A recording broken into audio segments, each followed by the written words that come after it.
انہیں جو جمعہ کے دن 80 بار درود پاک پڑھے اس کے 80 برس کے گناہ معاف کر دیے جائیں گے۔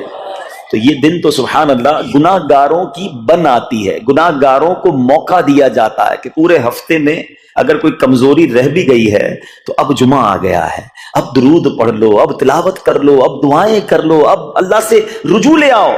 یہ جمعے کا دن سبحان اللہ مفتی احمد یار خان نعیمی رحمت اللہ تعالی فرماتے ہیں جمعہ کے دن کوئی نیکی کی جائے اللہ کی بارگاہ میں جمعے کا شرف اور مقام اتنا اعلیٰ ہے کہ جمعہ کی ایک نیکی 70 گنا اس کا ثواب عطا کیا جاتا ہے، ملٹی پلائی بائی 70۔ سوچئے، سمجھدار لوگ بیٹھے ہیں، کاروباری لوگ بھی بیٹھے ہوں گے۔ ہمارے یہاں نارملی سپر اسٹور پہ یا کسی جگہ پر مارکیٹس وغیرہ میں اسکیم لگتی ہیں، 25% discount, 50% discount, buy one get one free, ایک خریدو دوسرا فری۔ لوگ گرمیوں کی چیزیں سردیوں میں خرید لیتے ہیں، ارے بھائی ابھی تو گرمیاں، ابھی سے جیکٹ خرید دی ہے یار، سستا مل رہا تھا، ایک پہ ایک فری مل رہا تھا، سردیوں میں کام تو آئے گا نا، چلو لے لو بھائی۔ سردیوں میں گرمیوں کی چیزیں خرید رہے ہوتے ہیں، کیوں؟ سستا۔ ہم دنیا کے نفع کے لیے، دنیا کے بینیفٹ کے لیے ٹریول بھی کرتے ہیں، جا کر خرچ بھی کرتے ہیں۔ مجھے اچھی طرح یاد ہے افریقہ کے غالباً ایک ملک میں تھا، تو بارڈرز ملے ہوئے ہوتے ہیں، ہم بارڈر ہم نے کراس کیا، ایک ملک کا جیسی بارڈر کراس کیا، بارڈر کراس کرتے ہی ایک بہت بڑا ویرانہ تھا لیکن بہت بڑا شاپنگ مال بنا ہوا اور گاڑیوں کی قطاریں۔ تو میں نے اسلامی بھائی سے پوچھا یار اس ویرانے میں اتنا بڑا شاپنگ مال اور اتنی گاڑیاں؟ تو انہوں نے وجہ بتائی، کیا بتائی؟ کہتے ہیں جس ملک کے بارڈر کے ساتھ یہ سٹور ہے نا، اس ملک میں ٹیکس ہے، یہ ملک ٹیکس فری ہے۔ اچھا، اس ملک نے اپنے بزنس کو چلانے کے لیے اپنے ملک کے اندر مال بنے ہوں گے، ایک اسپیشل مال یہاں بنا دیا تاکہ اس ملک والے سفر کر کے آئیں اور پورے مہینے کا سامان اس سٹور سے لے کے واپس چلے جائیں، صرف ٹیکس بچانے کے لیے ایک ایک مہینے کا سامان۔ اچھا، گاڑیوں کی لائنیں۔ اب بتاؤ یار، ہم دنیا کمانے کے لیے، سفر کرنے کے لیے تیار ہیں، نفع کمانے کے لیے وقت دینے کے لیے تیار ہیں۔ ہر جمعے اسکیم اناؤنس ہے، ایک نیکی کرو 70 گنا ثواب کماؤ گے۔ بتاؤ کیا ذہن ہونا چاہیے کہ یار بس جمعے کا دن تو قرآن پڑھوں گا، درود پڑھوں گا، صدقہ کروں گا۔ سبحان اللہ، ڈھونڈ ڈھونڈ کے ہمارے صحابہ علیہم رضوان ڈھونڈ ڈھونڈ کے نیک اعمال کرتے تھے کہ یہ بھی عمل کر لوں، یہ بھی کر لوں، اور جمعے کے دن اسپیشلی۔ تو اللہ کرے ذہن میں یہ بات بیٹھ جائے کہ میں نے جمعے کو زیادہ نیکیاں کرنی ہیں۔ اچھا، اب اس پہ میں ایک اور مشورہ دیتا ہوں۔ مثال کے طور پہ آپ نے ذہن بنایا ہے کہ یار پیر والے دن جو ہے نا، میں نے کسی مریض کی عیادت، رشتہ دار ہے وہاں جانا ہے، یا میں نے جناب سیٹرڈے یا سنڈے کوئی صدقہ خیرات کرنا ہے، کسی کی ہیلپ کرنی ہے۔ آپ نے کوئی نیکی پلان کی ہوئی ہے ہفتہ اتوار پیر منگل میں، تو کوشش کر کے اس کو جلدی کریں اور فرائیڈے میں کر لیں۔ ایک پوائنٹ آپ نے دیکھا، میں نے یہ نہیں کہا کہ اس کو اگلے جمعے کریں، ہاں ڈیلے نہ کریں، تھوڑا جلدی کر کے اس جمعے کو کریں تاکہ 70 گنا جو ہے وہ اس میں ثواب کما لوں، برکتیں حاصل کر لوں۔ تو اللہ کرے کہ میں اور آپ نیکیوں کے حریص بن جائیں۔ نیکیوں کی جو لالچ ہے نا، لالچ میں یہ بھی کر لوں، میں یہ بھی کر لوں، میں سجدہ بھی کروں، میں تلاوت بھی کروں، میں صدقہ بھی دوں، یہ تو نصیب والوں کو ملتا ہے۔ اور صحابہ کرام میں نظر آتا تھا، پیچھے نہیں ہٹتے تھے صحابہ، ہمیں اعلان کیا جا رہا ہے کہ یہ موقع ہے، یہ نیکی ہے، اور پھر بھی کوئی نظر نہیں آتا۔ اللہ کرے کہ یہ جذبہ، کیونکہ یاد رکھو جس طرح کاروباری لوگ کہتے ہیں نا سیزن ہے نیکیاں کر لو، بالکل اسی طرح جب تک میری اور آپ کی سانسیں باقی ہیں نا، نیکیوں کا سیزن جاری ہے۔ جتنی نیکیاں کمانی ہے کما لو، یہ مائنڈ سیٹ بنا لو کہ یار پتہ نہیں کب مر جاؤں، اور نیکی اور نیکی۔ جس طرح پیسے کمانے کا ذہن ہوتا ہے نا، اللہ کرے اس سے زیادہ میرا اور آپ کا نیکیاں کمانے کا ذہن ہو جائے، یار تھوڑی اور نیکی کما لو، تھوڑی اور۔ مثال کے طور پہ آپ کہیں جا رہے ہیں، کسی نے کہا ذرا بیٹھیے 10 منٹ بعد وہ بھائی آئیں گے۔ اب ہم 10 منٹ کس طرح گزارتے ہیں؟ موبائل نکالا اور جناب دیکھنا شروع، 10 منٹ کیا 15 منٹ بھی گزر جائیں پتہ نہیں چلے گا، لیکن یہ 15 منٹ میں کیا ملا آپ؟ شاید گناہ ہی ملے ہوں گے، کیونکہ ہمارے موبائل میں تو بہت ساری چیزیں ایسی ہیں یا تو حرام دکھا دیتی ہیں یا حرام سنا دیتی ہیں۔ لیکن اگر نیکیوں کا ذہن ہو تو بندہ سوچے یار 10 منٹ میں تو میں سورہ یاسین پڑھ سکتا ہوں، 10 قرآن کا ثواب ہے۔ موبائل میں قرآن پاک ڈاؤن لوڈ ہو، قرآن شریف نکالا اور یاسین شریف پڑھ لی، ویٹنگ ایریا کے اندر 10 قرآن کا ثواب کما لیا۔ اگر یہ مائنڈ سیٹ ہو، بندہ کہ یار اتنی دیر میں تو 100 بار درود پاک پڑھ لوں گا، اور آقا علیہ الصلوۃ والسلام فرماتے ہیں جو 100 بار درود پاک پڑھے اس کی دونوں آنکھوں کے درمیان لکھ دیا جاتا ہے کہ یہ بندہ دوزخ کی آگ اور نفاق سے بری ہے۔ 5 منٹ 10 منٹ میں اتنی نیکیاں کما سکتا، لیکن مائنڈ سیٹ ہی نہیں ہے، گھنٹوں ضائع کر دیں گے، نیکی کمانے کا ذہن نہیں بنتا۔ اگر یہی 10-15 منٹ میں مجھے پیسے ملنے ہوتے تو بتاؤ ہم کیا کرتے؟ اللہ کرے دل میں اتر جائے میری بات۔ تو بہرحال جمعہ کا دن یہ بہت کمال کا دن ہے۔ ہر جمعے کے دن آپ کو اونٹ صدقہ کرنے کا ثواب مل سکتا ہے۔ ایک اونٹ کتنے کا آتا ہے؟ 1.5-2 لاکھ روپے کا تو ہوتا ہے۔ 2 لاکھ روپے ہر جمعے کو صدقہ کرو، مہینے کے ہو گئے 8 لاکھ روپے۔ بندہ بولے غریب آدمی 8 لاکھ ہر مہینے؟ جی جناب، ہر مہینے 8 لاکھ کم و بیش آپ صدقہ کرنے کا ثواب کما سکتے ہیں۔ کیسے؟ کتنا آسان۔ نبی پاک علیہ الصلوۃ والسلام فرماتے ہیں جس کا مضمون ہے جو جمعے کے دن سب سے پہلے آتا ہے اسے اونٹ صدقہ کرنے کا ثواب ملتا ہے۔ اس کے بعد آتا ہے اسے گائے صدقہ کرنے کا ثواب ملتا ہے. اللہ کی رحمت سے ہر جمعے فرشتے مسجد کے دروازے پر کھڑے ہوتے ہیں. ہم اللہ سے دعا کرتے ہیں اللہ تیری نوری مخلوق کے صدقے ہم پر رحم فرما, ہماری مغفرت فرما. مگر جب امام خطبے کے لیے کھڑا ہو جاتا ہے, آقا علیہ الصلوۃ والسلام فرماتے ہیں وہ رجسٹر بند کرتے ہیں اور وہ بھی آ کر امام کا خطبہ سننے کے لیے بیٹھ جاتے. تو جلدی آ کر, کچھ منٹ پہلے آ کر. اچھا علم دین الگ ملتا ہے, ظاہر ہے یہاں ہر جمعے بیان ہوتا ہے, وہ بیان سننے کو آپ کو الگ ملے گا, نیکی کی دعوت الگ ملے گی, اور سبحان اللہ اونٹ صدقہ کرنے کا ثواب. تو مبارک ہونے جو جلدی آتے ہیں. تو بہرحال اب میں چاہتا ہوں کہ جب بات جمعے پر ہی ہو رہی ہے تو ایک میں نے اور آپ کو پیغام دینا تھا. جمعے کو خطبہ دیا جاتا ہے, سالوں سے خطبہ سن رہے ہیں. مجھے اچھی طرح یاد ہے جب میری عمر شاید 17-18 سال تھی تو سن کر آدھا خطبہ تو مجھے اسی وقت یاد ہو گیا تھا. اب شاید پونا یاد ہو گیا ہوگا. آپ میں سے بھی کئیوں کو 60-70-80% خطبہ یاد ہوگا کیونکہ ہر جمعے سنتے ہیں. مگر کس کو یہ تجسس ہوا کہ یہ ہر جمعے امام صاحب پڑھتے ہیں, اس میں پیغام کیا ہے, اس کا ترجمہ کیا ہے, اس میں ہمیں کیا جاتا ہے؟ بس سر جھکاتے ہیں, ہاتھ باندھتے سنتے رہتے ہیں, کچھ سو بھی جاتے ہوں گے. ارے اللہ کے بندو سوچو تو صحیح کہ ہر جمعے کو سنتا ہوں, آدھا پونا یاد بھی ہو گیا, پیغام کیا ہے؟ دو باتیں, ایک حدیث پاک اور ایک خوبصورت پیغام. ہر جمعے کو آپ سنتے ہیں, ٹھیک ہے. حدیث ذرا سنیے گا. اللہ کے حبیب علیہ الصلوۃ والسلام فرماتے ہیں البر لا یبلا والذنب لا ینسا والدیان لا یموت. سنے ہوئے نا یہ الفاظ؟ ایسا لگ رہا ہے کہ یار یہ الفاظ تو کانوں میں ہر جمعے آتے ہیں. آگے فرمایا اعمل ما شئت کما تدین تدان. یہ حدیث ہے, ٹھیک ہے. اس کے بعد قرآن کی ایک آیت تلاوت ہوتی ہے فمن یعمل مثقال ذرۃ خیرا یرہ ومن یعمل مثقال ذرۃ شرا یرہ. یہ کانوں نے کئی بار, کہوں کہ سینکڑوں بار سنے ہیں. دل ہلا دینے والا پیغام, بڑا سمجھانے والی بات ہے اس حدیث میں. البر لا یبلا. میرے آقا فرماتے ہیں نیکی پرانی نہیں ہوتی, کرتے جایا کرو. یہ نیکی تمہارے اکاؤنٹ میں جمع ہو رہی ہے. میں اور آپ بھول جائیں گے, میرا رب نہیں بھولتا. اس کے خزانے بڑے ہیں. جہاں نیکی پرانی نہیں ہوتی نا, اگلا جملہ سنو, والذنب لا ینسا. گناہ بھلایا نہیں جاتا. میں اور آپ بھول گئے. افسوس یہ ہے, عجیب کہانی ہے. یہ تو ایک عجب الگ ٹاپک ہے کہ آج جس سے ملاقات کرو اس کو 15 سال 20 سال 25 سال پرانی نیکیاں یاد ہیں. لوگ ملتے ہیں کہتے ہیں 1990 میں حج کیا تھا, 95 میں عمرہ کیا, 2002 میں فلاں مسجد بنائی. آپ کی دعوت اسلامی کے قافلے میں بھی 2005 میں گیا تھا. ساری نیکیاں 15 20 سال پرانی یاد ہیں.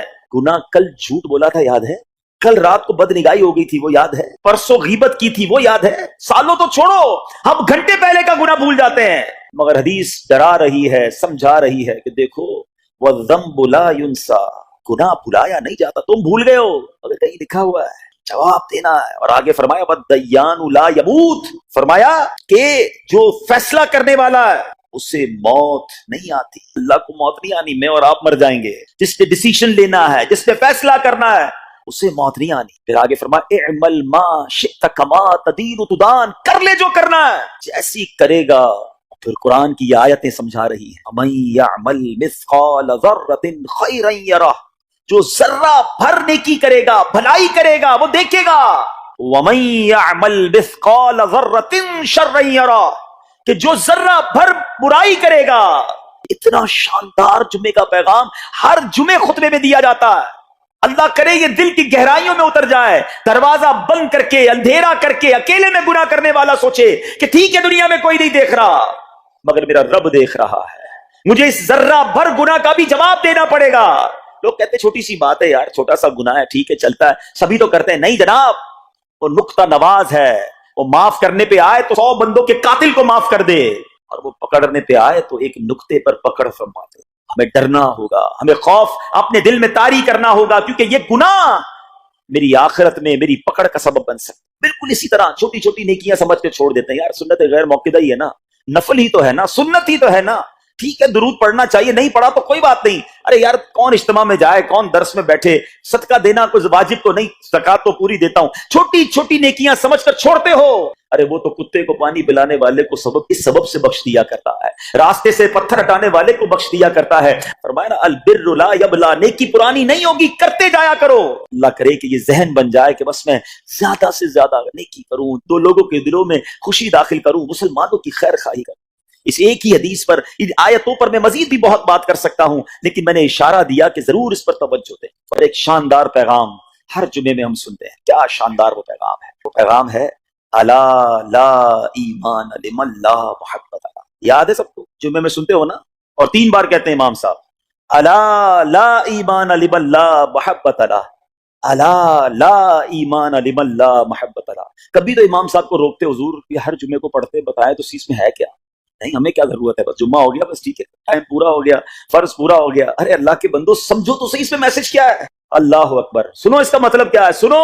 الا لا ایمان لمن لا محبت له، سن لو اس کا ایمان نہیں جس کے دل میں نبی پاک سے محبت نہیں. ایمان ہی نہیں ہے.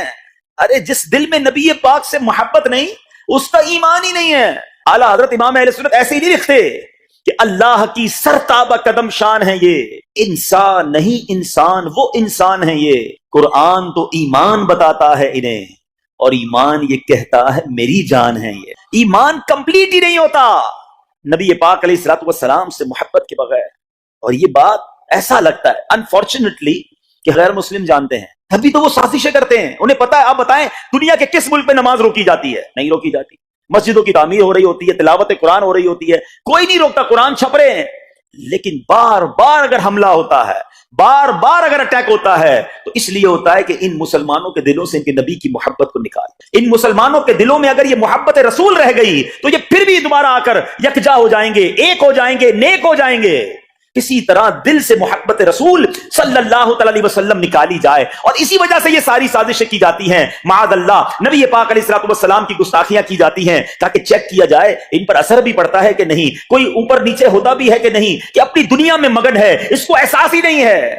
میٹھے اسلامی بھائیوں، دنیا کا دستور ہے جب کسی چیز کی ڈیفیشینسی ہو جائے نا تو اس کی ایفیشینسی بڑھائی جاتی ہے. مثال کے طور پہ کسی کے جناب جسم میں وٹامن ڈی کم ہو، ہم کیا کرتے ہیں، وٹامن ڈی کی ٹیبلٹس لے کر اس کو پھر بڑھاتے ہیں. کیلشیم کی کمی ہو، ڈاکٹر کہتا ہے بھائی تھوڑی کیلشیم کی دوائی پیو، تمہارے اندر کیلشیم کی کمی ہو رہی ہے. جب کسی چیز کی کمی کی جائے اس کو بڑھانے کی کوشش کی جاتی ہے. اگر یہ دنیا کے چند لوگوں کا یہ پلان ہے کہ مسلمانوں کے دلوں سے عشق رسول نکالو، تو اب میرا اور آپ کا کام یہ ہے کہ انشاءاللہ عشق رسول کو اب اضافہ کریں گے، اب نبی پاک کی محبت میں اور اضافہ کریں گے، سرور کائنات علیہ الصلوۃ والسلام کی محبت میں زندگی گزاریں گے، خود بھی سچے عاشق رسول بنے، اپنی نسلوں کو عاشق رسول بنائیں. اللہ سلامت رکھے میرے پیر و مرشد کو. 30 سال پہلے، یہ آج کل کا شعر نہیں ہے، اب بچپن سے یہ ناز سن رہے ہیں، کم و بیش 25-30 سال پہلے میرے مرشد نے کیا پیاری التجا پیش کی، اپنی نسلوں کے لیے کیا ہمیں پیغام دیا. کہتے میری آنے والی نسلیں تیرے عشق ہی میں مچلیں، میری آنے والی نسلیں تیرے عشق ہی میں مچلیں، انہیں نیک تم بنانا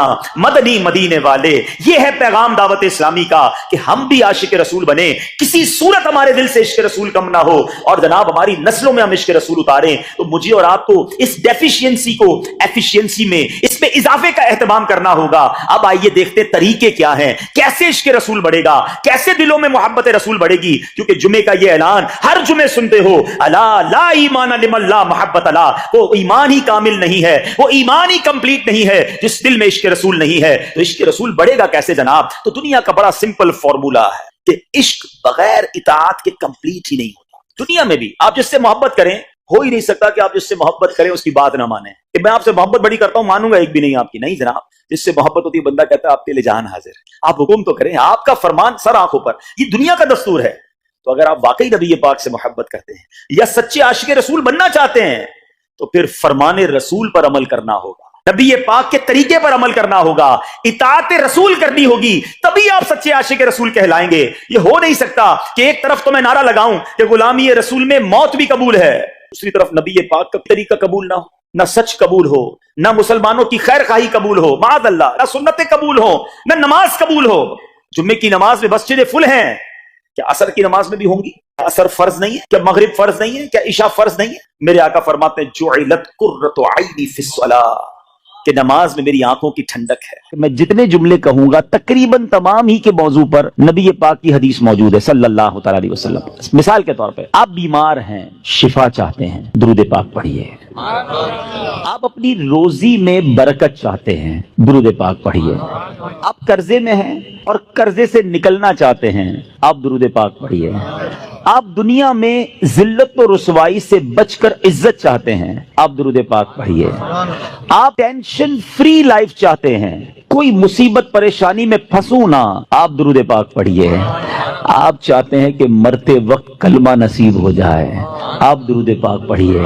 آپ چاہتے ہیں مرتے وقت نبی پاک علیہ الصلوۃ والسلام کا دیدار نصیب ہو، اور ایسا دیدار نصیب ہو کہ کونین کے والی اپنے ہاتھوں سے قبر میں اتاریں، آپ درود پاک پڑھیے۔ آپ قبر میں نبی پاک علیہ الصلوۃ والسلام کے جلوے چاہتے ہیں، آپ درود پاک پڑھیے۔ آپ منکر نکیر کے سوالات میں ثابت قدمی چاہتے ہیں، درود پاک پڑھیے۔ سنو، قبر میں نبی پاک نظر آئیں اور ان کی پہچان چاہتے ہیں تو درود پاک پڑھیے۔ بروز محشر جب ساری دنیا اٹھے گی، آپ نبی پاک کے پرچم تلے اٹھنا چاہتے ہیں، لواء الحمد کے ساتھ اٹھنا چاہتے ہیں، آپ درود پاک پڑھیے۔ حوض کوثر پر بڑا رش ہوگا، مگر نبی پاک کے ہاتھوں جام کوثر چاہتے ہیں تو درود پاک پڑھیے۔ آپ پل صراط پر گھبراتے ہوئے نہیں، ثابت قدمی سے گزرنا چاہتے ہیں، آپ درود پاک پڑھیے۔ اور سنو، نبی پاک کے ساتھ جنت میں جانا چاہتے ہیں تو درود پاک پڑھیے۔ مدینے جانا چاہتے ہیں، سرکار کے روضے پہ جانا چاہتے ہیں، آپ درود پاک پڑھیے۔ اور سنو، میرے آقا کا دیدار کرنا چاہتے ہیں، پھر بھی درود پاک پڑھیے۔ اب میں نے جتنی باتیں بیان کی ہیں الحمدللہ، تقریباً ان تمام باتوں کے پیچھے حدیث پاک موجود ہے۔ جن کا مطالعہ ہے وہ سمجھ رہے ہوں گے کہ یہ تمام بشارتیں، یہ تمام ریوارڈز، یہ تمام عنایتیں میرے آقا علیہ الصلوۃ والسلام نے احادیث میں بیان فرما دی ہیں۔ اب مجھے بتاؤ اور کیا چاہیے؟ ایک مسلمان کو اپنی زندگی، اپنی موت، اپنی قبر اور اپنے حشر کے بارے میں جو کچھ چاہیے میں نے سبھی تو بیان کر دیا۔ آپ عزت والی زندگی چاہتے ہیں، آپ روزی روزگار میں برکت چاہتے ہیں، ٹینشن فری لائف چاہتے ہیں، ذلیل و رسوا نہ ہو یہ چاہتے ہیں، پریشر میں نہ رہیں یہ چاہتے ہیں، کلمے والی موت ملے، نبی پاک کے دیدار والی موت ملے، قبر میں آقا کے جلوے ہوں، محشر میرے آقا کے ساتھ ہو، اور چاہیے کیا؟ اللہ اکبر، یہ ہے وظیفہ درود پاک۔ ہم اس کو پہچان ہی نہیں سکے، یہ اس درود پاک کی برکتوں کو جان ہی نہیں سکے۔ یہ چابی ہے سکسیس کی، اٹ از دا کی آف سکسیس۔ ایوری پرابلم کا سولوشن درود پاک میں ہے۔ ایسے نہیں لکھا شاعر نے کہ دکھوں نے تم کو جو گھیرا ہو تو درود پڑھو، دکھوں نے تم کو جو گھیرا ہو تو درود پڑھو، جو حاضری کی تمنا ہو تو درود پڑھو۔ اللہ کرے کہ بس اس کو ریئلائز کر جائیں اور اب اپنی زندگی میں درود پاک کو بالکل ایسا شامل کر لیں۔ اچھا، میں نے جتنی ساری باتیں بتائی نا، ان ساری باتوں کے لیے الگ الگ حدیث تو موجود ہے۔ میں آپ کو ایک اور خوبصورت حدیث سناتا ہوں جو اس بات کو مزید ایلابوریٹ کر دے گی۔ نبی پاک علیہ الصلوۃ والسلام کی بارگاہ میں ایک صحابی آئے، کہتے حضور صلی اللہ تعالی علیہ وسلم، میں اپنی ضروریات زندگی، کھانا پینا سونا، اپنے معمولات کے بعد اپنی لائف کا 25%، 1/4 وقت آپ پر درود پڑھنے میں صرف کروں گا۔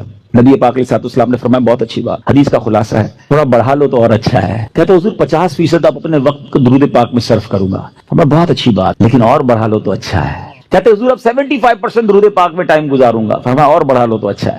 کہتے بس اب اپنے ضروریات کے بعد حضور سارا دن آپ پر درود پڑھتا رہوں گا۔ فرمایا اگر ایسا کرو گے تو تمہاری ساری مشکلوں کے لیے کافی ہوگا، تمہاری تمام ضروریات کے لیے کافی ہوگا۔ اٹ مینز یہ سولوشن ہے۔ ہم پریشان بھی ہوتے ہیں پھر بھی درود نہیں پڑھتے، ہم قرضے میں ہوتے ہیں درود نہیں پڑھتے، ہمارے کاروبار کی پرابلم آ جاتی ہے ہم درود نہیں پڑھتے، ہم بیمار ہو جاتے ہیں ہم درود نہیں پڑھتے، حالانکہ سب کا علاج ہے۔ سبحان اللہ۔ تو اب آج اس خوبصورت اجتماع میں آئے ہیں، یہ پہلے ریئلائزیشن لے کر جائیں کہ میں نے اب اپنی زندگی میں درود پاک کو بالکل ایسا شامل کر لینا ہے جیسے زندگی میں بہت ساری ضروری زندگی کی چیزیں شامل کی ہیں۔ پہلے تو محبت کے ساتھ درود پاک پڑھ لیں، صلو علی الحبیب صلی اللہ تعالی علی محمد صلی اللہ علیہ وسلم۔ اب میں ایک اور جہت کی طرف بات کرنا چاہتا ہوں۔ فضیلت تو سن لی، مزہ بھی بہت آیا، سبحان اللہ بھی بڑی زور سے نکلا، درود پاک کل سے شامل ہوگا یا نہیں اس کی گارنٹی نہیں ہے۔ اچھا، ہم نے پہلے بھی کئی بار فضیلتیں سنی ہیں، دعوت اسلامی والے تو جب بیان کرتے ہیں پہلے درود پاک کی فضیلت بیان کرتے ہیں، اور جب سنتے ہیں ماشاءاللہ مزہ بھی بہت آتا ہے، لیکن 1-2 دن بعد پھر وہی